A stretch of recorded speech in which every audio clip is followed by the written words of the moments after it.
guest speaker, Tony Wheeler. I'll introduce Tony more formally at a later stage. Just quickly going through the various meeting protocols for those that have only joining us for the first time. I think everybody's got their name on the video box. If you haven't, could you please organize that?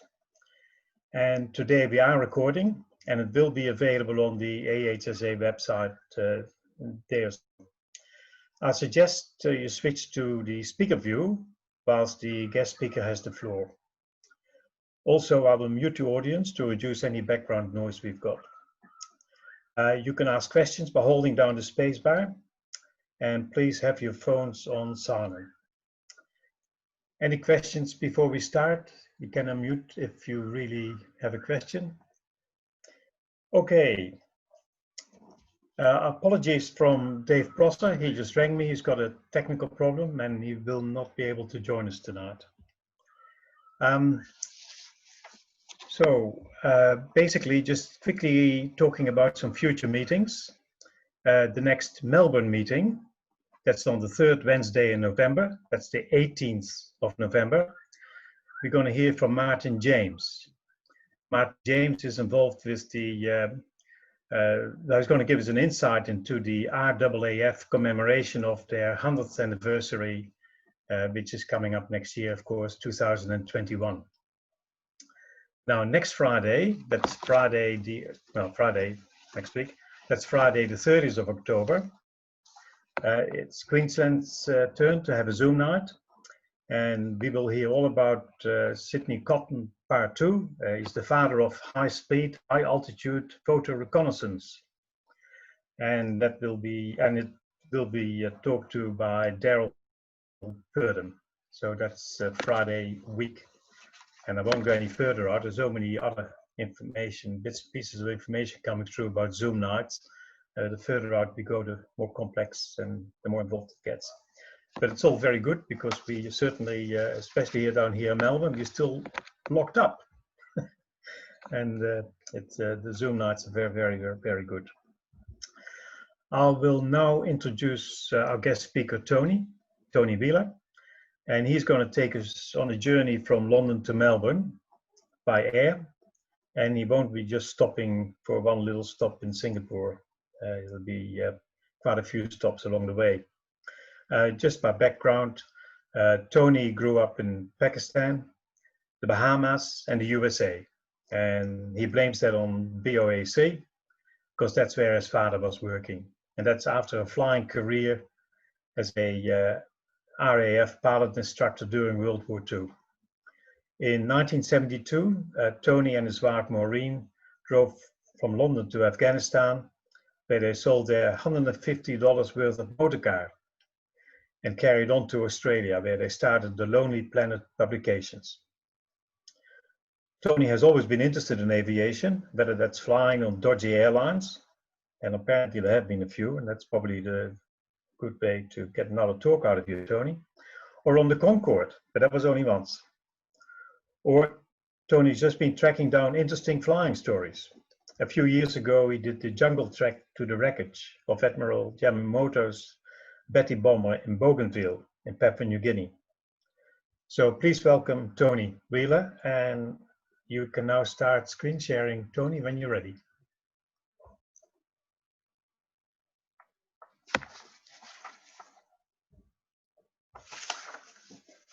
And I suggest you'll go to speaker view. Tony's still muted. Tony, you have to unmute yourself.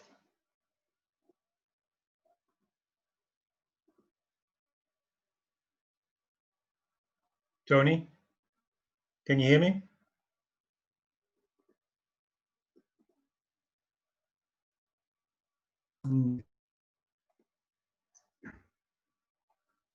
Robert, why don't you just try unmuting everybody and then telling me?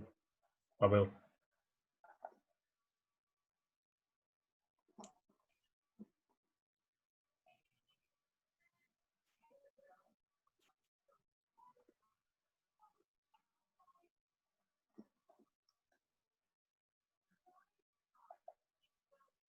Unmute. I'm sorry. Got him. There you go. You're unmuted now, Tony. Am I good? Okay. Okay, let me just get this thing up. This was working perfectly a few minutes ago, wasn't it? Yes, it got. From Yeah, the you're close to it. You're close to it. Yep. Okay. There you go. Just a Not, moment. not quite. Now, do we have the first slide? Yes, but you also got the second slide. There, you're right, Tony. You're right. Okay. Okay, the first slide, I've got my coffee cup. And that aircraft was actually the first aircraft I ever flew on. I was not quite 2 years old. I was 18 months. And a few years ago, I knew the registration of the aircraft. And I thought, you know, can I find a photograph on Google of this BOAC Pembroke flying boat? And not only could I find a photograph of it, I could find a coffee mug. So I now have a coffee mug with the first aircraft I ever flew on. Now, the reason I had the registration of that aircraft was my father, as Robert said, was a RAF pilot instructor, and he kept track of those things. And he flew Tiger Moths and later on Harvards. And there's a Harvard over Melbourne, a photograph I took a few years ago. And if you look at the shadows down at the bottom, you can see what sort of aircraft I was on when I photographed that Harvard. Well, my father flew those as well. And then after World War II, there were lots of pilots. There were far more pilots than there were positions on BOAC and other airlines. But my father did end up working for BOAC and working all over the place. But the first place he worked was in Karachi in Pakistan. But let me go back to flying between London and Australia. Before the pandemic, there were all sorts of airlines that would take us from London to assorted places in Australia, not just Sydney or Melbourne, with one stop. Any of these airlines I've shown there, from Cathay to Malaysia, British Airways, Singapore, Emirates, would take you one stop and there you are in Australia. You could go with Singapore Airlines and stop in Singapore.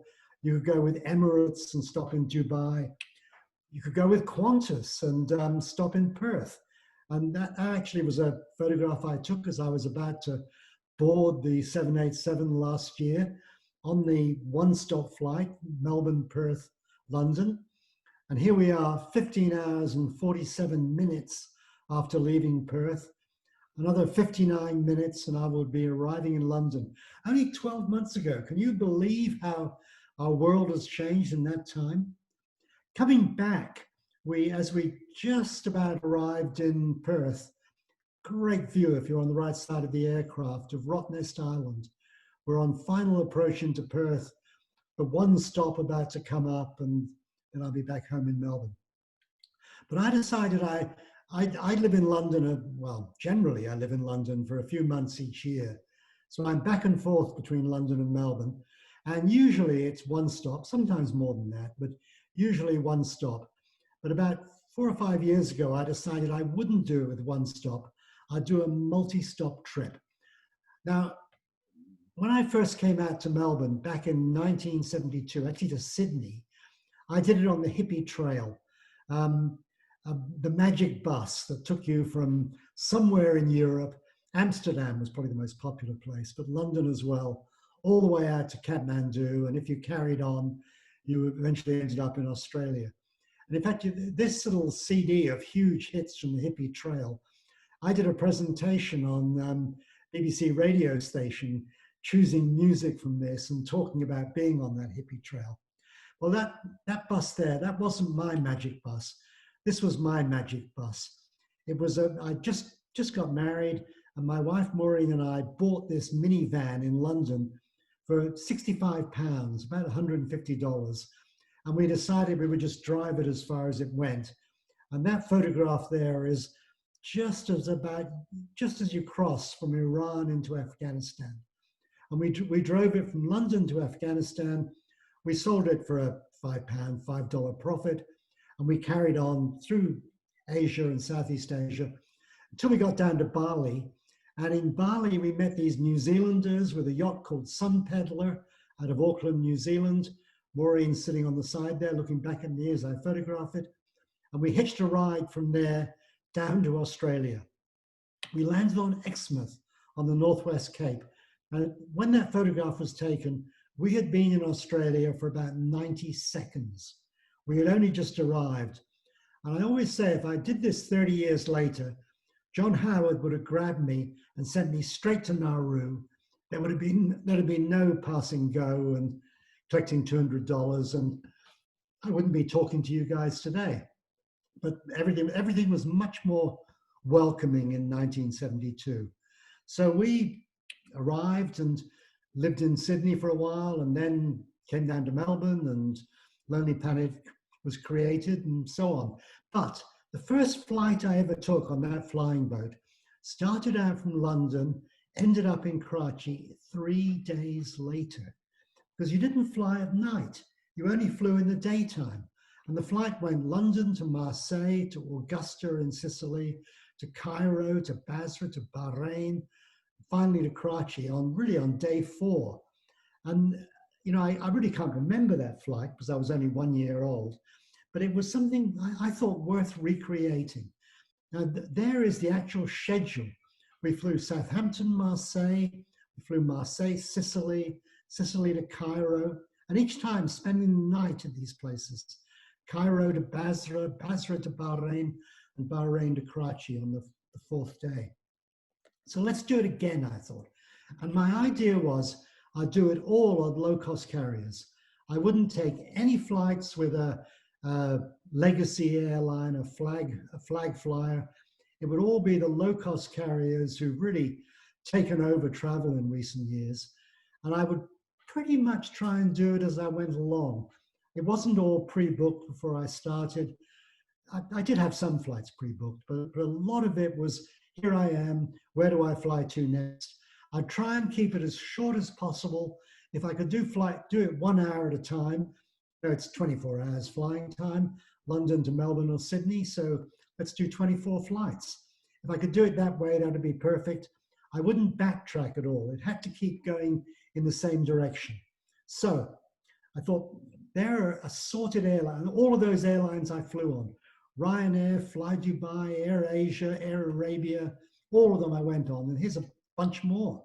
Indigo, Air Costa, Jetstar in Australia. I flew on all of them. But I wanted to start out the same way I did on that very first flight I took nearly 70 years ago. But Paul Theroux, the great American travel writer, one of the classic travel books is his book, The Great Railway Bazaar, about traveling across Asia in the late 60s, early 70s by train. And I thought, well, why couldn't I do a great airline bazaar, doing the same sort of thing? And I did actually write a book about it, and publishers had no interest in it at all. You know, I'd left Lonely Planet by then, so I couldn't publish it by myself. Anyone's interested, email me, and I will send you a free copy of the book that I wrote about this trip. So that first flight I took all those years ago started out London, Marseille, so the south of France. So the perfect thing to do was to start out and do London, Marseille again. So it was down to Gatwick Airport, where EasyJet fly to Marseille every day. So I was on EZY50, whatever it was, to fly from London to Marseille in an Airbus A318, and off we went. Now, Marseille Airport, when it was built, was one of those airports that tried to combine both being a land airport and a sea airport. So the flying boats, like the one that I flew on, could land in the sea beside the airport, and later on, when it became an airport, a land one, it would do that as well. And there were a number of airports like that. The one that's probably best known is LaGuardia. So LaGuardia Airport in New York still has the Marine Air Terminal, which first of all operated for flying boats flying across the Atlantic, and they wouldn't have got all the way. They'd have probably stopped, you know, in Shannon or something on their way to London or Southampton or wherever they flew to. But LaGuardia was the was an airport both on land and both on sea. And although the seaplanes no longer come into LaGuardia anymore, the terminal in LaGuardia is still called the Marine Terminal. Now, this was another terminal that never got used as a flying boat terminal. It's in San Francisco. It's on Treasure Island, the island that's halfway across the bay between Oakland and San Francisco. And just before World War II, they thought, let's build an airport on this reclaimed land island, and we'll make it an airport both for the seaplanes flying across the Pacific and also for land planes flying across the United States. So there's this beautiful Art Deco terminal that never got used as an airport terminal because World War II started and flying boats went out of fashion, and it never happened, except this air terminal, this beautiful bit of architecture in San Francisco, was once used as an airport terminal. It was the Berlin Flughafen in a Indiana Jones movie. You can see that there it is in the bottom as it is today. And at the top is as it was recreated for that movie. So if you want to see the San Francisco airport as an airport, go and watch that Indiana Jones film. Anyway, I flew down to Marseille, and Marseille, it's on the Mediterranean. It's a very, very French city. You know, you walk around the town and everything you'd imagine a French city having, they've got it. They've also got lots of street art. It's a bit like Melbourne in that respect. You know, we're very keen on street art in Melbourne, and Marseille has it as well. Now, one of the things I did on this trip was I decided I'm flying cheap airlines. I'm going to try and keep the cost down on the airlines as much as possible, but I'm going to stay in really interesting hotels. I'm either going to stay in something that's old and colonial, or that's modern and cutting edge, some little sort of boutique fashionable hotel. And the very first hotel I stayed in Marseille was definitely cutting edge. It's a hotel called Mama Shelter, and there's a little string of these around the world, and they're run by the Trigano family. And this is the same family that started Club Med. So when I went there, one of the things I've always liked about hotels is when they have interesting door hangers. You know, there's the door hanger that you put on the door and it says, please clean my room. And in this case, it's a toilet duck and you're saying, please mama, please clean my room. And then the other sign is the one that says, do not disturb. And this was the do not disturb sign at the Mama Shelter Hotel in Marseille. And I thought, well, that's very French. There's lots of places in the world you would not get away with that. So I was going to stay everywhere I was going to stay for a day or two. I wasn't racing through. I wasn't getting off my 1 hour flight and an hour later getting on another 1 hour flight. I was going to stay a day or two, look around the city, see what there was to see, and then carry on. So carrying on from Marseille, well, when I arrived there, EasyJet said, thank you for flying with us. Choose us again, have another flight.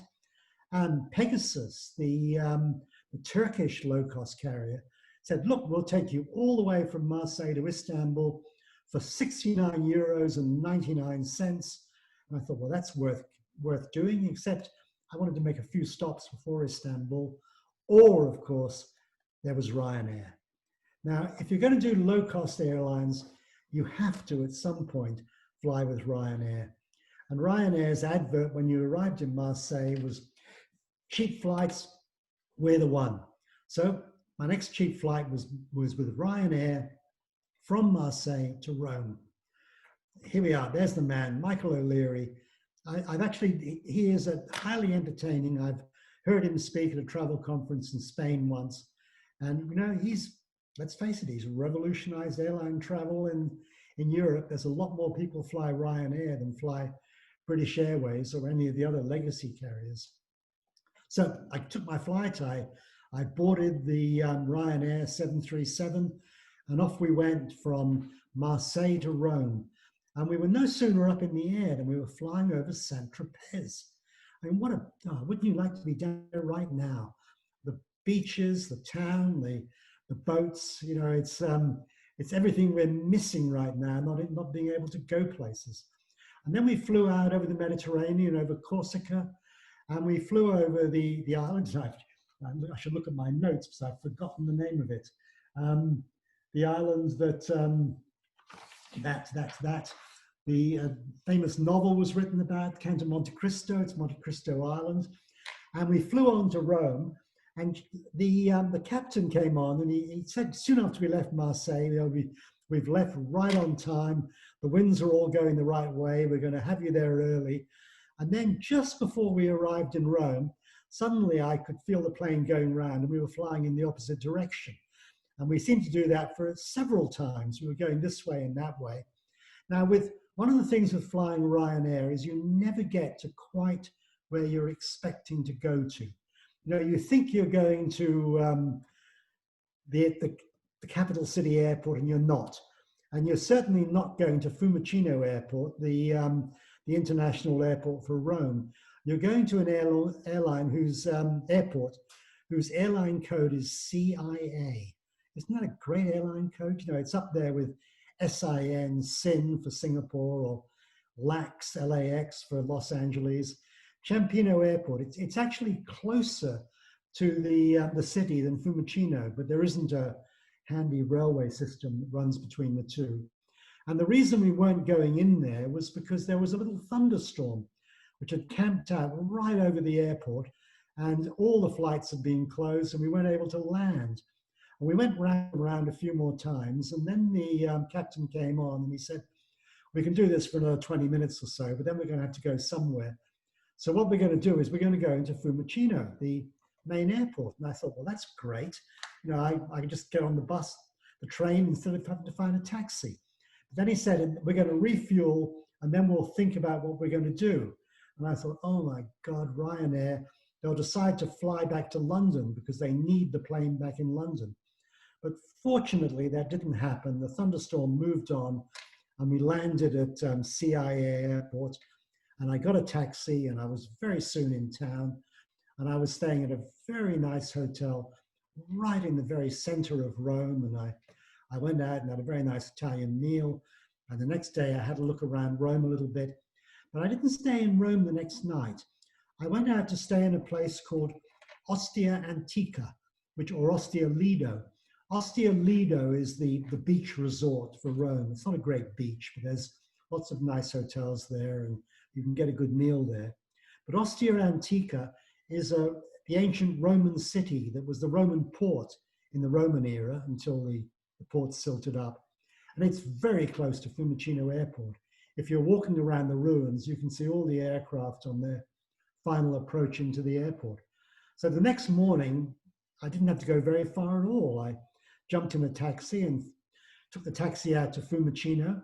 And there I was going to fly with Vueling. And if Vueling is the airline to Iberia and British Airways, the Jetstar is to Qantas. It's their cheap airline. And as you can see, this was a very shiny new aircraft. It hadn't had its first birthday yet, and it was just as clean and well kept inside as it was outside. And I'll tell you in a bit which was the oldest aircraft I flew. I flew twice on aircraft that were less than 1 year old, and this was one of them. So anyway, Vueling on I think it was an A320, hard to tell from inside. Off we went from Rome to Athens. And one of the things I did there, of course, was see the changing of the guard in Athens. What a crazy outfit. I mean, if you want to be doing a changing in the guard, I mean, the British Army outfits for doing that are pretty nutty, but really the Greeks have the lead here. The only one I would say was anywhere close to the Greeks in this sort of thing are the North Koreans. If you want to see a good dancing army, the North Koreans have it. So again, I had a day or two in Athens, very pleasant time in Athens. I ate well and drank well. And then I hadn't taken Pegasus from Marseille to Istanbul, but I did take them from Athens to Istanbul. And I was really surprised on this flight that the other passengers around me, a lot of them were Turks, and they'd been on holiday in Greece. And given what the relations are between the Turks and the Greeks, it was kind of interesting to find that so many of them were there on holiday. And I chatted with the older couple that were sitting next to me, and they'd just been on a little Greek holiday and now were flying back home to Istanbul, and they sort of pointed out near where their house was as we came into Istanbul. But of course, as usual with these low-cost carriers, I wasn't flying to the main airport. I was flying to the secondary airport, which is on the Asian side of Istanbul. And it was very much like flying Ryanair. There were adverts on the back of every seat.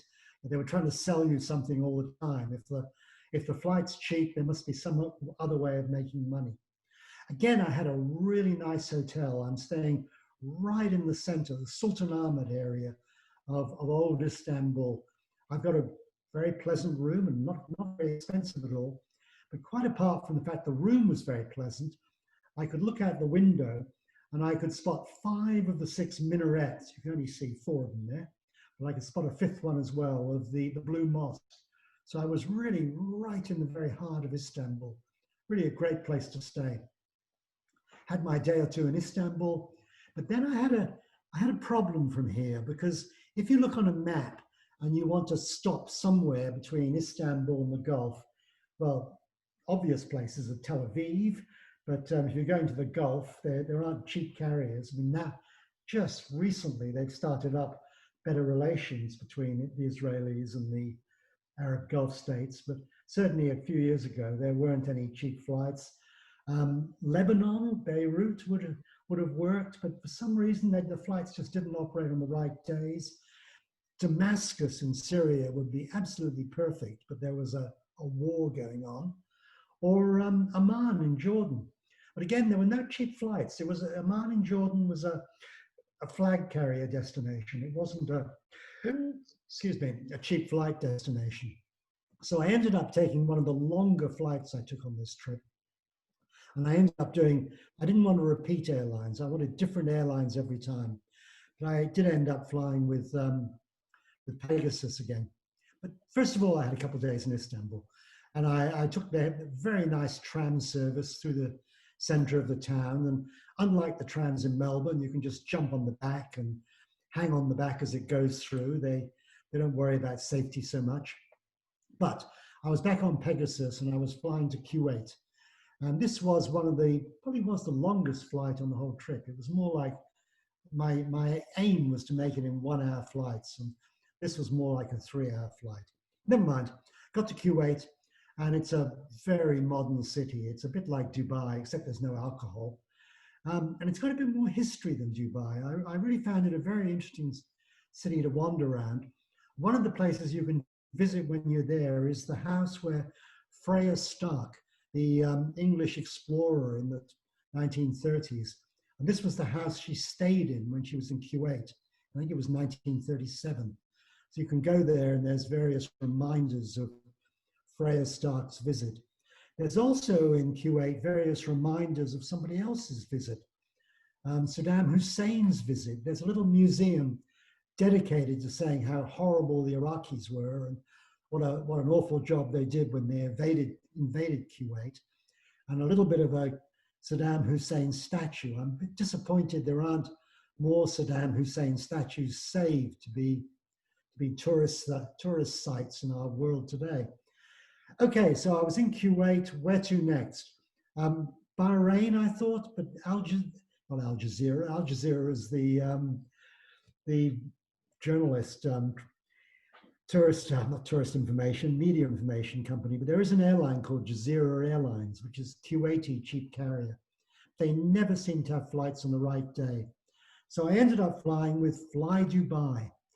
And here we are in the secondary terminal again. It wasn't a secondary airport, but it's a secondary terminal in Kuwait to fly down to Dubai.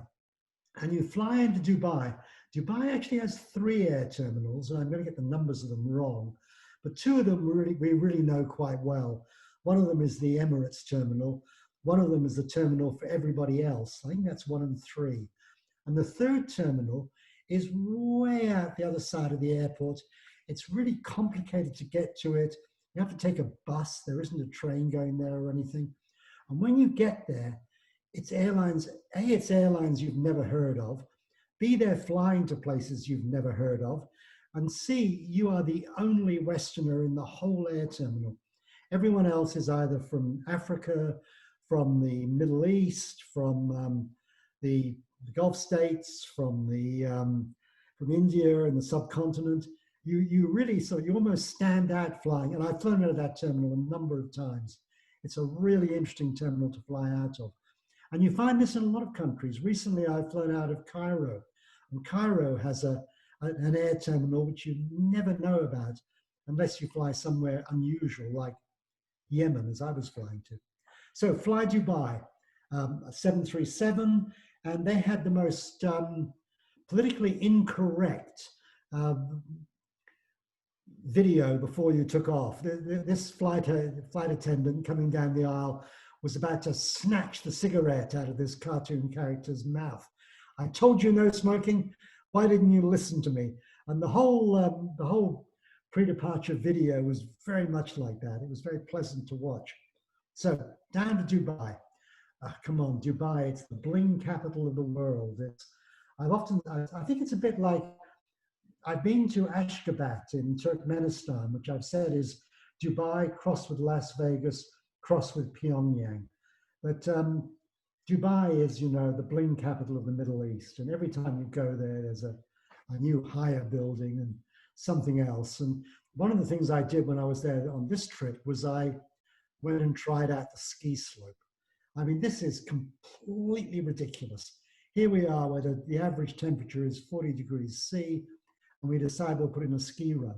But actually, you know, it's not that expensive. You go there for an hour or so, and if you go back and forth, you can make a run last a couple of minutes. And the ski lifts look like just they weren't anywhere else in the real world. But it's Dubai, and it's totally crazy. On the other hand, the ferries that still run across the creek, and they just shuttle back and forth, and there's no air conditioning, and they only cost you $1 or so. And it's really nice that in Dubai, that side of the country still operates. Next flight, and I didn't fly out of Dubai, I flew out of Sharjah, which is, you know, it's less distance than from center of Melbourne to Tullamarine, but it's technically a different country. And I flew with Air Arabia on my next flight. And when you get on the plane, well, you're not in Europe anymore. You're definitely moved on further to the east. And again, a modern, well-kept aircraft, an A320, as you can see the seat back thing reminding me. And I flew down to Muscat in Oman. And I've been to Muscat a few times. I've been to Oman a few times. A very interesting country, lots of things to see when you're there. It's definitely worth visiting. But I did have my other I only had 2 real airline flight problems on this whole trip. One was where to go from Turkey to the Gulf states, and the other was how to get from the Gulf states to the subcontinent. And well, the first choice, if you're in the ideal world, was to fly via Pakistan, but you're not going to have cheap flights between Pakistan and India, so that was out. The place you could get cheap flights to and then carry on to India, believe it or not, was Afghanistan. And actually, I have done that a few years previously. I've flown out of Dubai to Afghanistan, and then there's lots of flights from Afghanistan onto India. But I thought that wasn't probably the wise thing to do this trip. And the other problem I had was that it was the end of Ramadan. So everyone was getting on the planes and the prices had gone up and it was hard to get a seat.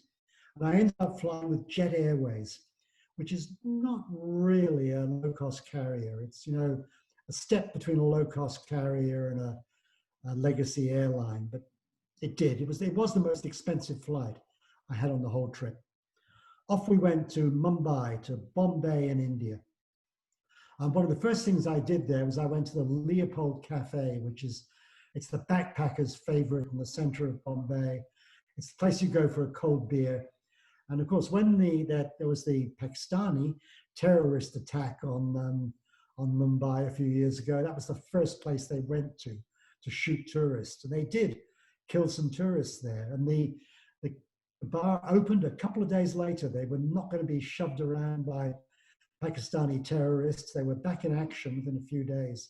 So I went there to have a cold beer. And I love Mumbai. It's got all sorts of interesting things. It's got some great Art Deco architecture.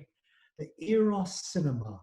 Now, I mean, what architect dreamt this up? If you call the cinema the Eros Cinema and you make the building into a phallic symbol, well, it was a great thought. And there's also the British history there. You go into these old churches. Pottinger, oh God, do I miss Pottinger? And it's full of memorials about how they lost to the Afghanis, but they beat up the French. And, you know, that British history is still there in Mumbai. But then you step out into the street and there's a holy cow. You know, here we are in the business center of India, but the cows are still wandering around in the very center of the city. Well, I actually made 4 flights in India and it was no trouble at all. There were lots of cheap airlines flying lots of places. And I was on the 4th flight down on that departure board. I was flying with Indigo to Bengaluru, perhaps better known as Bangalore. And Bengaluru, or Bangalore as it used to be, is the Silicon Valley of India. It's where all the techies are and all the computer systems are. You know, techies have lots of money to do things. But let's step back a minute. Airport security, I didn't have to go to a ladies' frisking booth.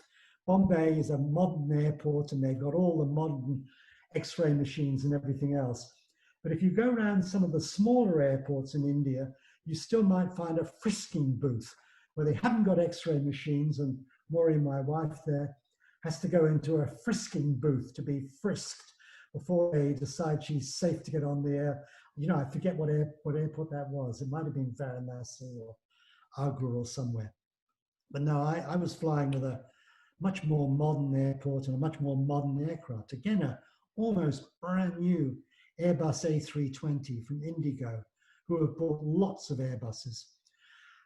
I got down to Bangalore, and here was a place where I was staying in one of these old-fashioned hotels. This was a hotel that definitely dated back to the colonial era. Nice flavor. But the other flavor of Bangalore is the fact that there are all these techies with lots of money. So they've got a brand new mini BMW dealer to sell you a flashy new Cooper S for racing around Bangalore. And that night I went to a one of the first brew bars in India where they're turning out their own beer, and the techies, and I can see some techies there with their computer screens up having a beer. And just outside this place was the Bangalore Lamborghini dealer. So if you were a better off Indian techie than a Mini Cooper S, you could buy a Lamborghini there in the middle of Bangalore. Next day, I'm flying out of Bangalore, again, a modern, flashy, glossy airport. I was really surprised by how modern all the airports I went through in India were. I was flying to Chennai, and this time it was with an airline called Air Costa. And this was the only flight I took that wasn't an Airbus or a 737. It was a Embraer 190. Again, a very new aircraft. This is one of the few aircraft that when I got on the plane, I was one of the first on board.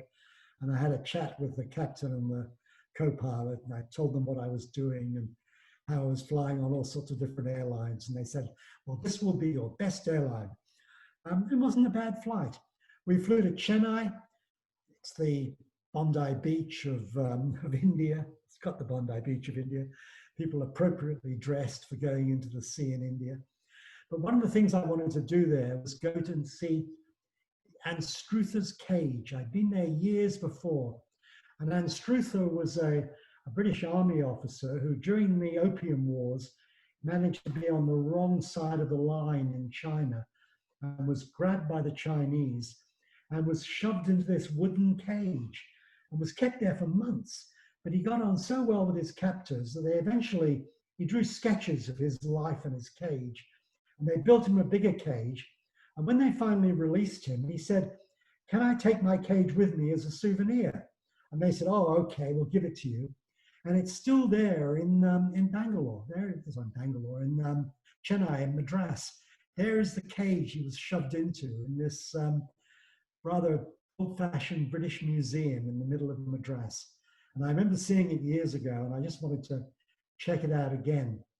Well, next flight was with SpiceJet, another of the Indian low-cost carriers, and we were flying up to Calcutta.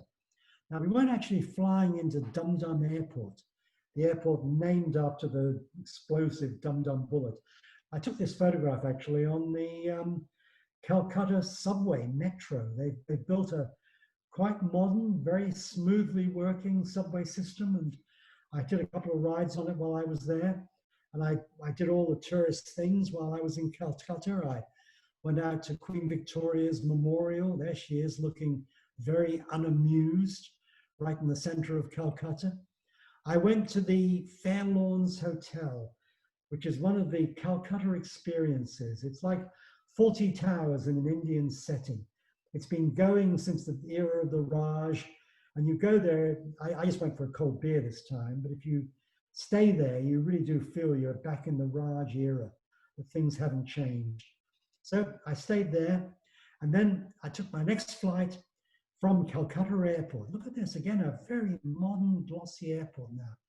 And I'd been through Calcutta in earlier years, and it was not a modern, glossy airport at all, but it certainly is these days.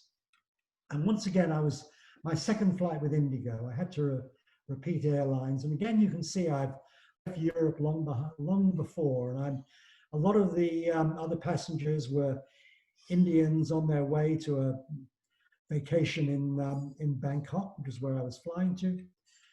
Here, my hotel again was cutting edge modern. It had every tech requirement you could ask for. I had a scanner in my room. I had a printer in my room. I had everything you needed to record that's my laptop there sitting there. But I did the Bangkok standard things. I went out to Khao San Road, the backpacker center of Bangkok, which I'm willing to bet is not as busy as that right now. And of course, Bangkok is Bangkok. You still do find these other reminders of the other Bangkok, the Prawn Stars and similar words. And of course, Bangkok has culture as well. It's got Jim Thompson's house, which I think is something, if you ever go to Bangkok, it's a place you really have to visit. A wonderful story of a retired CIA officer who started the Thai silk trade and then disappeared in the Highlands in Malaysia. But his house is still there, and it's still wonderful to see. Flying out of Bangkok, again, I wasn't going from the main modern new airport. I was going from the old Don Muang Airport, which is where all the cheap carriers operate from, like Nok Air, one of the Thai low-cost carriers. But I was flying with AirAsia, and I was reminded that there was a 7-kilogram limit on my baggage. Because obviously I didn't want to be standing it. This was it may have been a 1-month trip instead of a 24-hour trip, but I didn't want to be waiting at the luggage carousel. So I only had carry-on baggage. And I did a couple of times have to unload things and put them in my pockets. And here they had a 7-kilogram limit, but they didn't enforce it. So it wasn't a problem. There's my aircraft, painted up, advertising things. AirAsia flying from Bangkok, not a very long flight. I didn't go all the way to KL or Singapore. I went to Penang, great city, Georgetown, the capital of Penang. And you can see my 7-kilogram bag. There it was. It flew with me all the way, and it never got out of the overhead lockers. I never had to check it in. A lot of these really nice old Chinese buildings made into little boutique hotels. And this one was 26 or 29, I forget which, Love Lane in the center of Georgetown. Some great street art around Georgetown. Lots of local artists have painted these street art things up, and they're trying to do them so you can actually pose with the picture. This girl crouching down in front of that picture, or these two on these swings, and there's a painting on the wall behind them, and the swing is there, so you can pose with it. Or in my case, I posed in front of this lion from one of the Chinese music parades. Okay, I was in Penang, and the next flight was with Jetstar Asia. There's my A320 coming into Georgetown Airport, And it was a little bit late, but I'd been watching it on Flight Radar 24, so I knew how late it was going to be. And off we went to Singapore, flying over the islands as we came into Singapore. And again, interesting hotels. I decided I wanted to stay in Marina Bay Sands, the hotel that has the swimming pool that runs across the top of the three main buildings. I've stayed in there again subsequently. It's definitely an interesting place to stay in Singapore. But of course, Singapore has its old side as well. And you go around and you find these beautiful old buildings that date from Singapore's colonial era. Okay, out of Singapore, next airline, Tiger Air. There's a Singapore Airlines 777 arriving as I taxied out to fly from Singapore down to Jakarta. Jakarta, another interesting city, worth a day or two. The old harbour area. I remember years ago going to this harbour area, and the boats were still all sailing boats. 20 years ago. Now they're motorized, but they're still old wooden cargo boats that run between the islands and Indonesia. And you can go down to the harbour area for a few dollars. You can get a little boat to charter to take you around between the ships, and the local kids are out on boats there, and they're all waving hello to you. So it's a nice part of Jakarta, something nice to do when you're there. You can also go around the city and see all the old Sukarno statues that he put up. This one is called the Flaming Pizza Man. His pizza somehow caught on fire as he was about to deliver it. And there are these statues dating from 50 years ago, still dotted all over Jakarta. Well, again, I wasn't flying out of the main airport in Jakarta. I was flying out of Halim, which, if you remember that BOAC flight, or British Airways flight, sorry, that had all the engines flame out, a 747 that flew through an erupting volcano ash and had to glide in more or less to Halim. Well, Halim was where I flew out of. And I was flying with CityLink, which is a Garuda subsidiary. Again, a bit like Jetstar is to Qantas. CityLink is to Garuda. But my flight was delayed. And as I was standing around wondering why it was being delayed, I saw this 737 go out. Well, that's the Indonesian equivalent of Air Force One. That's Joko Windodo's own personal aircraft. And there was actually a British registered all white 757 there as well. And the reason that was there was some international conference going on, and David Cameron was in Jakarta as well. And since he doesn't have an Air Force One, that was a white-tail aircraft the British will charter for their Prime Minister. So anyway, I was delayed slightly by Joko. But then last year I was in Bali and in Denpasar, and who should I find in Bali but Joko with his bicycle, saying, "Let me give you a ride to the check-in desk." And actually it's a cutout. It's put up by one of the mobile phone companies. And it was a bicycle with a cutout of the Prime Minister, and you could just hop on the back and be photographed. And I've still got a year later, my 7-kilo bag, and I've got the President of Indonesia, giving me a ride on his bicycle to the check-in desk in Denpasar Airport. Okay, so I'm in Bali. I'm not in Bali at all. I'm in Jakarta, and I'm flying down to Jogja, and I'm flying over a volcano. Beautiful clear day, and it was not a beautiful clear day when the Russians drove their Sukhoi superjets straight into the side of that volcano. It was going around Asia doing demonstration flights, and it took off from Jakarta, and 20 minutes later it flew straight into the side of the volcano and killed everybody on board, all the Indonesian airline people and all the media people and the Russian crew. And that volcano has, over the years, attracted a number of aircraft. They've all seemed to have a tendency, when it gets clouded in, to fly into the side of it. But as you can see, it was a beautiful day when I was flying down to Yogyakarta. Yogyakarta, the most popular tourist city in Indonesia. Great place to stay for a day or two, as I did. But when I flew out, I'm flying out of there to Denpasar. And which airline do I want to fly with? Well, obviously I want to fly with Lion Air. This was before the Lion Air 737 MAX accident. This was a couple of years before that. So I'm flying down with Lion Air, which even then doesn't have an altogether clean record, because one of their 737s, just like the one I'm about to fly on to Denpasar, didn't quite get to Denpasar. It sort of landed just before the runway. And I thought, well, that's worth flying on, you know, if you can walk to the beach. Nobody was damaged at all really on that flight. The plane obviously was a write-off, but my Lion Air flight down to Denpasar was absolutely fine. And I had a couple of days there. I didn't do any surf lessons, but I did stay at hotels just off Kuta Beach in Bali. Beautiful, great restaurants. This is a French restaurant called Sardine, where I ate one night when I was there. Very nice food. And then I'm back on AirAsia again. I'm flying down to Darwin, the nearest place in Australia. And there was a lot of Australians on holiday, and a number of them said, much better flying AirAsia. The flight goes at a much better time. The Jetstar one goes in the middle of the night, but AirAsia goes at a civilized hour. And we flew down to Darwin, where I was reminded that this was where the first flight ever to come from Europe or from London to Australia landed in December 1919, a Vickers Vimy, which did just about as many stops as I did.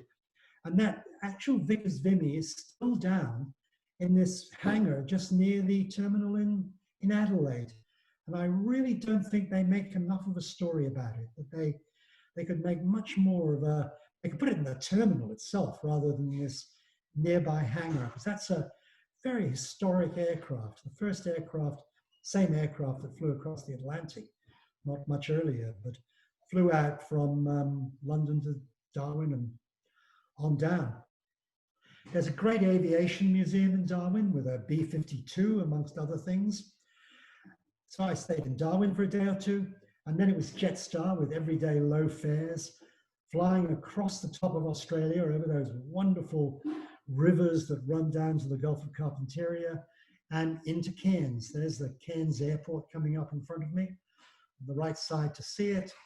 Again, a day or two in Cairns.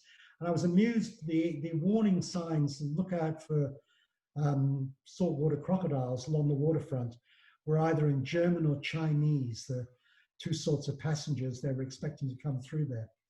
I went to a rock concert that night, a very young guitarist there, some Torres Strait Islanders playing on the Esplanade. And then it was Virgin. I flew Virgin out of Darwin, sorry. You know, you just have to excuse me for a minute, but I will be back just momentarily.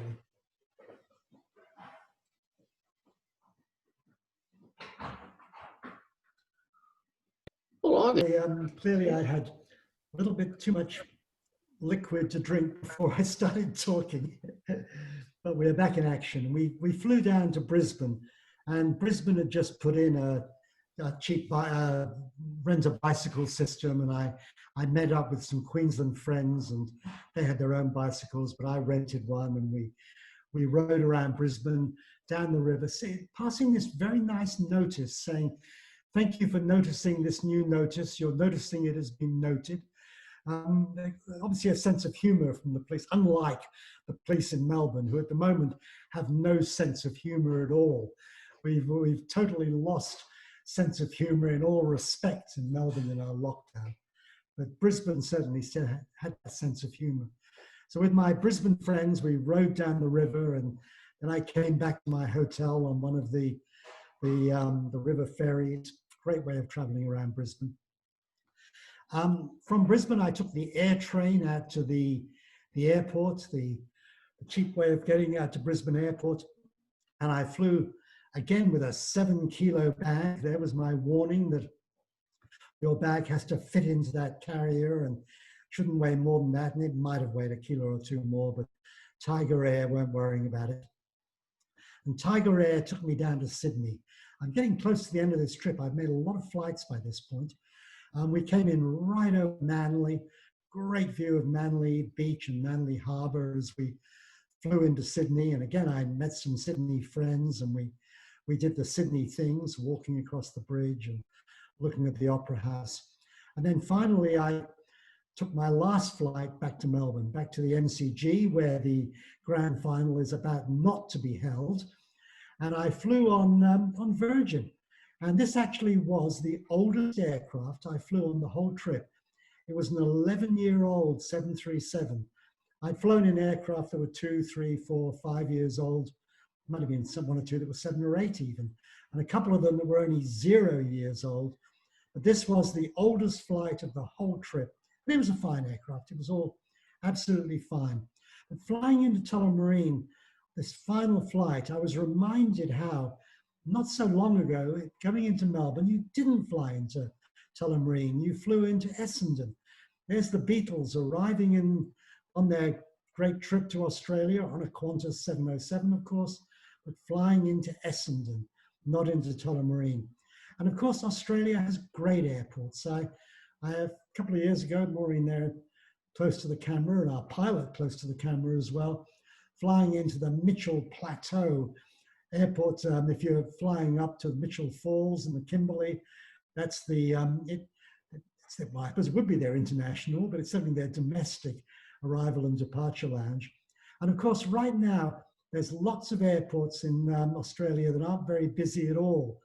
And one of the things I did a few weeks ago is I drove out to Tullamarine Airport, where you could park for free and you could do a selfie photograph in front of a arrivals board that was showing no flights arriving at all. That was a totally empty arrivals board. And I thought, there's a photograph that, at some point in the future will be historic. The whole I think I was the only person to go through security that afternoon. The terminal was completely empty. There were no flights coming in. There were no flights going out. There was nothing happening. But that's the story of my little trip. 22 flights from London to Melbourne. It took me about a month. It cost me, I priced it in, so I was trying to sell the book to the Brits. It cost me just over 2,000 quid, ranging in price from £25, £30, up to £363 for that Jet Airways flight. But most of the flights were pretty cheap, and if I'd wanted to hang around for a few more days, I could have beaten the price down.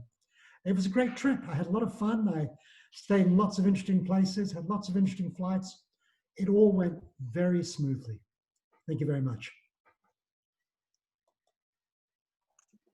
Thanks, Tony. Thanks so much. Some people might have some questions. Sure, I'm happy to answer. Tony, not a question other than to say, most enjoyable. It was nice to see a lot of the places that I've travelled in over the years as well as you went along. And a very short story, the opposite of the your baggage, 7-kilo baggage problem. In China, it was your, not the carry-on that was a problem, it was a limitation on how much you could carry in your baggage that was going into the hold. So we were advised to take as much as we possibly could, all the heavy stuff out, and put it in the carry-on so that you could stick it in the lockers above your head. Now there's China for you. I believe it. I absolutely believe it. Tony, could you stop sharing the sharing, and then we can look at the gallery. Here we are. Sorry. Yep. Here we are. That's okay. That's okay. When I flew from Perth to Rottnest Island, not only did they weigh the baggage, well, there wasn't any really, they weighed everybody. Now, I approve of that, and I've been in a few, particularly in the Pacific, where they weigh you and then they distribute your weight. And you go in some places in the Pacific where a lot of people are clearly big rugby players, and they get put right up at the front. And as you go back, you get lighter and lighter. And if you're right to the back of the aircraft, you realize you're one of the lighter passengers on board. Rather like that. Flying Air Pacific was interesting too. You get those really big guys, and then the fella in the middle, they hammer him in like a peg because there's no room for him properly. Yeah, I've seen that as well. I've seen that. Tony, did you book it on the fly, or did you book all those flights in advance, or were you No, just... I pretty much booked it on the fly. When I first had this idea, I had the idea many years ago. I thought, and this was before we all carried around our laptops and our phones, and we were linked all the time. And we used to go into internet cafes. And I thought, I'll do this whole thing in internet cafes. By the time I actually came to do it, it was easy to do it. I did have the odd interesting booking, but pretty much I booked it as I went along. I'd get to a place and I thought, okay, where will I fly to next? Who should I take next flight? Fascinating. Were you just traveling solo or with your wife? No, I was traveling solo. I suggested to her, would you like to come along? And she said, no way. But you know, I had a good time. I was never pushed. I was never sort of, I never got out to the airport thinking, am I going to make it in time for the flight? I never had to hang around too long. The hotels were all really interesting. I ate well.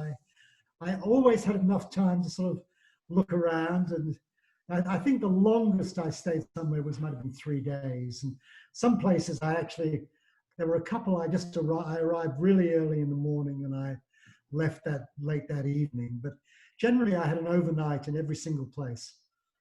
I got that you did 22 flights over how many days total at the time? It's about 28 days. So it was a little bit over a day for each city. Did you have any language problems? And where did you have most language problems? And do you speak any other language? I'm very good at saying a cold beer, please. That's one of the really vital bits of language to learn. No, I had no language problems at all. In the airline world in particular, English is very much the language of. I speak it. I've got enough French to get by. I can speak a bit of Indonesian. I am not a linguist, unfortunately. Next life, I'm going to concentrate much more on languages. Tony, what is your worst aviation experience or airline experience? Oh God, I always say, if you get there,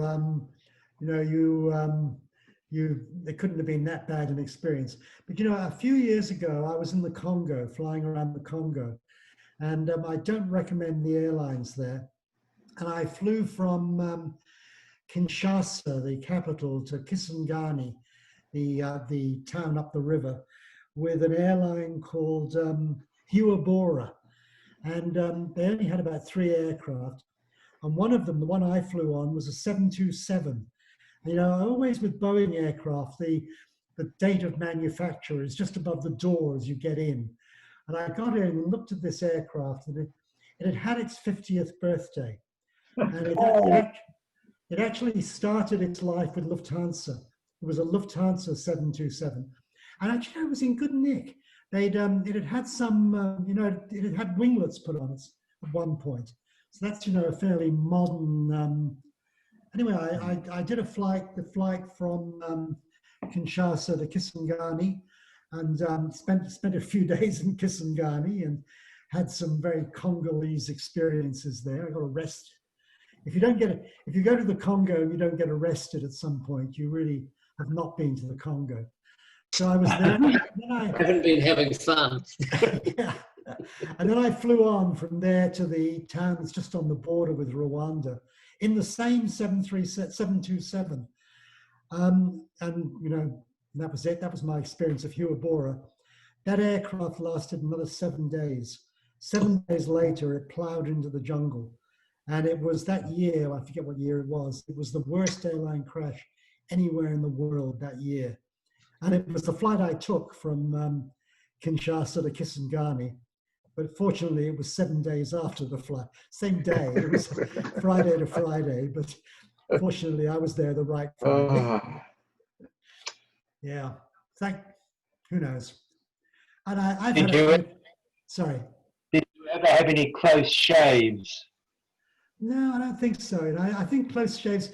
I remember once on a flight in the US, We were flying from Chicago to Toronto, and we were just flying along. Quite suddenly, we sort of dipped down, and I looked out the window, and this aircraft flew over above us. I thought, shit, that is really close. You know, I was probably the only person who was looking out that way at that time, but I was really surprised how close it was.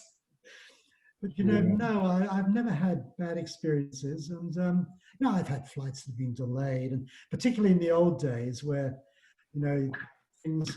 I mean, I said my father worked with BOAC, and I lived in the Bahamas for a couple of years, and I flew a number of times across the Atlantic. By this point, I was old enough to know about the aircraft and recognize them and so on, although I was still a school child. I wasn't a teenager yet. And I flew on Stratocruisers quite a few times. Oh, yeah. And I remember someone said once that the Stratocruiser was the fastest 3-engined aircraft across the Atlantic because their engines were so unreliable that very regularly one of the 4 engines would not be working by the time they got to wherever they were going to. Didn't each of the engines have 58 valves? Oh, they were an amazingly complicated engine. I've looked in aircraft museums at them, and if you're an engineer, you look at them and you thought, this is never going to work. This is a seriously complicated piece of The four-row corn cob engine with the rear cylinders could never be properly cooled. That was the problem. Yeah, it was. All right, okay. Yeah, they were double-decker aircraft as well, you know, like a 747, but they were definitely very unreliable. But you know, I've flown on what have I haven't flown anything very old very recently, but you know, there have been certainly some older aircraft over the years. Someone said one at the beginning about DH-86s and air crashes, and I had a little correspondence recently with a friend of mine in London who's a bit of an aircraft nerd. About he was doing a story he writes for the Independent, he's their travel editor, about what was the most beautiful airliner ever, and obviously it was the Caravelle. You know, the Caravelle was a beautiful aircraft, French sort of aviation, twin engined, a bit like a DC-9 or a BAC 111. And I'd actually seen one quite recently in a museum it was in Serbia, and I sent Simon a photograph of this. And then I looked up on Wikipedia, and you would not believe how many Caravelles had crashed. You know, the 97 they made, something like 54 crashed or something.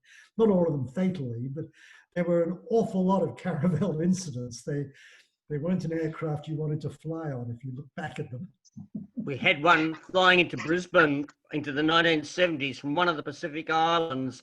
I went out to the airport especially one night to see it. They were a beautiful aircraft. Those triangular windows. Yeah, French style. How was your flight on the Concorde? You know, that was kind of funny because this was years after my father retired from British Airways, but he emailed, would have been emailing me, it was a few years back, but he said, there's a deal right now that you can get a flight on London, New York for, I forget what it was 180 or something. If you were British Airways or you know, related to someone from British Airways. So I was about to go to the US. I was coming to London and then on to the US. And I thought, right, I'll do that. So I took the flight. I wasn't going to New York at all. I was actually going to Miami, but I flew Concorde to New York and then took another flight down to Miami. And then when I came back from Miami a week later, I'd taken a one-way flight, so I didn't have a return ticket. And I went out, this was the days of standby. So I went out to Miami airport and I just went from desk to desk saying, what will you fly me back to London for? And I think it was Virgin was the cheapest. You know, there was quite a range of prices. It was something like $140 to $300 or $400. But I ended up flying with Virgin back. But years later, I was again at my friend Simon's place in London, where he had a bunch of airline people, and we had an evening of telling Concorde stories. And the two best stories there, one was someone who had worked for British Airways, and when they retired the Concords, they sold off all the Concorde stuff, and he'd bought all the he'd bought stacks of dishes and plates and cups and wine glasses, and anytime you went to his house, you know, and had dinner, everything was on Concorde glasses and crockery and knives and forks. Yeah, it was great. But the other Concorde story that night was it was a flight screw up, and the flights had been cancelled. Flying out of New York back to London, and lots of people were complaining and saying that they were, you know, British Airways executive club and they should be put on the next flight and blah, blah, blah. And eventually they sort of sorted everybody out and got them on various other flights. And this woman who was there was saying that she was just a backpacker, and she just kept quiet, you know, sitting there waiting. And finally the British Airways guy came over and said, look, we're very sorry. We've got no more seats left on any other airline. We can't fly you out tonight. We're going to have to leave you in New York tonight. We've got a hotel for you. And here tomorrow are 2 Concorde tickets. So she and her boyfriend, you know, flying back cheap to London, suddenly were flying back on Concorde. Wow. I thought it was a nice story. And she said, and that was just because I kept my head down and didn't complain. Any VC-10 memoirs? Yeah, I've flown on VC-10s a few times. Beautiful aircraft, of course. That's another one, you know, if you're looking at beautiful aircraft, that's one. And I remember once taking off from Heathrow in a Trident. Do you remember Tridents? Yes. Which were a bit marginal in some ways. And I was sitting next to a guy how do you end up sitting next to these people? Who was some sort of engineer with BEA or whatever it was. And he said, when it's sort of, you know, they've got a heavy load or whatever, we can use what's the generator thing they use? The APU, just the power unit. Yeah, we can just turn on the APU and get a little bit of extra thrust. I did that. That was normal. Yeah. Yeah, that was a Trident. Talking about the Stoner freighters and how many Stoner cruisers, how many engine failures they had and that sort of thing.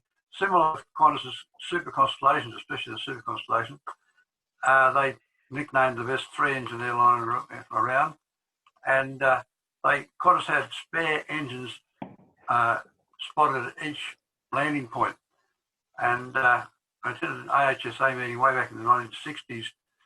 A Qantas captain was talking about flying Super Constellation. He said it was pretty unusual to go all the way to the UK and back in without an engine failure. I mean, the reliability. The postscript to that is when Qantas then bought their 707s, they ordered 7 spare engines to have along the route, and of course, realised they didn't need them. Yeah. Yeah.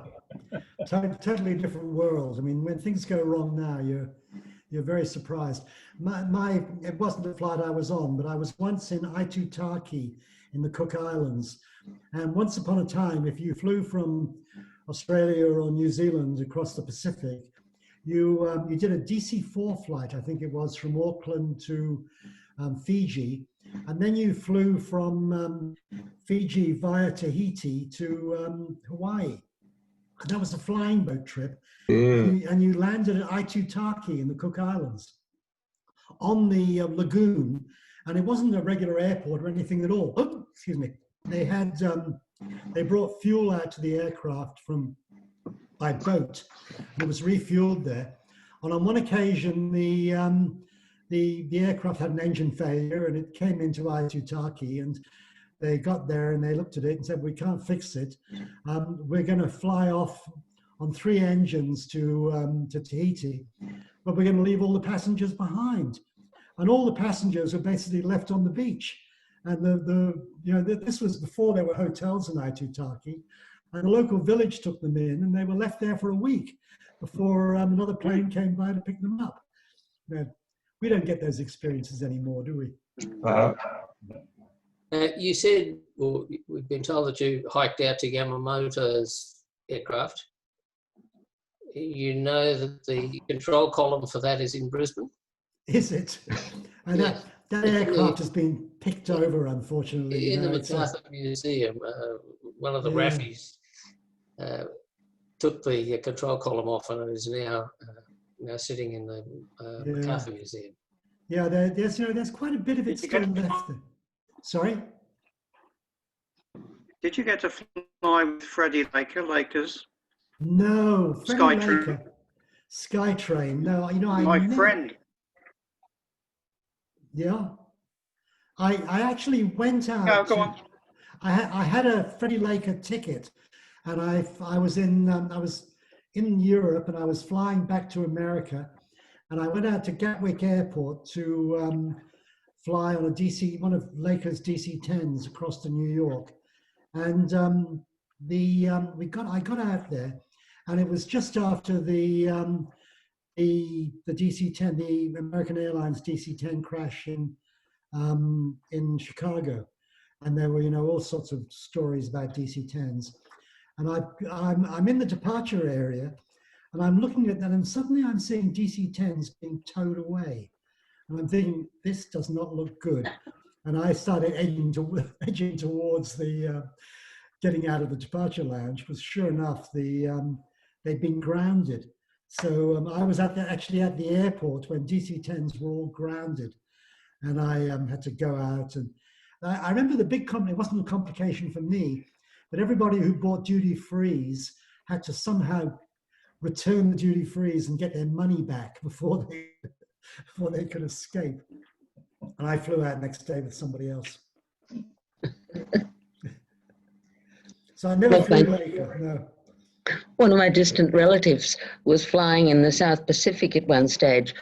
He was actually Rupert Lucas, who had helped to develop the jet engine, and he was the director of Rolls-Royce. And there was an engine problem. And he'd noticed actually that they were Rolls-Royce engines. So he said, oh, I think I can help. So, it was like Doctor Who and the Magic Screwdriver. And they managed to get off because he could fix the problem. Well done. Yeah, that's what we need. We need an engineer on every aircraft ready to fix them when they go wrong. Especially one that developed the engine you're flying with. Absolutely, absolutely. Are there any low-cost carriers you haven't flown with at all? Any what, sorry? Any low-cost carriers you haven't flown with? You have not flown with? I've flown with a lot of them. I've flown Southwest in the US on a number of occasions. And I remember I met a very well-off American once who was flying back to somewhere or other with Southwest, and he decided he'd had a hard day's business, and he called them up and said, can I upgrade? Is there a sort of a first class on Southwest? And the Southwest telephone woman said, sir, on Southwest, every seat is first class, which I thought was the absolute right answer. But one of the airlines I've flown on a number of times, and I didn't use on this cheap airlines thing, is Wizz Air, the Hungarian low-cost carrier. And I've flown on them. They're really good from Western Europe to Eastern Europe. If you want to go to Moldova or Bulgaria or Romania, Wizz Air is your airline from, I forget if it's Luton or Stansted, but one of those in London. But the perfect flight they have is if you want to go to Transylvania, they have a flight into Targa Mures, the Transylvania airport. And what time does it arrive? Just after midnight. Carry a crucifix with you. Yeah, indeed. And this is, if you're flying into Transylvania, that seems to me to be the right flight. Okay. All right. Well, look, perhaps we'd better start winding up the evening, Tony. I think it's been a fascinating. Thanks for sharing that fascinating journey. Lots of pluses in that one. Before I stop, Tony, when is your next flight? Do you know, I have had, since we've been in lockdown, I have had one flight out of Melbourne. I was at, just before we went into our serious lockdown, I was at a little sort of dinner party, and I met a guy who'd bought two sort of trainer fighter jets off the Singapore Air Force. Does someone know what these are? I had a chat with him, and he said, do you want to come out for a flight? And I said, oh yeah, sure. So I should have put the flight plan on the things. I downloaded it afterwards. We flew out of Essendon. We flew out over the bay. We did a couple of loop-the-loops and barrel rolls. And once he determined that I was a sort of person who didn't throw up, we did all that stuff. And I've got photographs of flying over Queenstown Queenscliff upside down, and all the right things. So I had one flight, but that's been it, I'm afraid. Well, we're looking forward to being able to go about business again, but that might still take a little while. Look, Tony, it's been a fascinating journey, and thanks very much for sharing that. Any last question? And then what's your favorite aircraft? Do you have one? Oh, look, I used to like upstairs and 747s. Being up on that upper deck was very, very nice. That was a good place to be. But, yeah, my favorite too. Yeah, I'd go for that, but I'm afraid that's all over, isn't it? Yeah. Queen of the skies. Yeah. Okay, thank you very much, everybody. Good night. Thank you. Thanks, Tony. Thanks, Excellent. Tony. Enjoyed it. Tony. Thank you.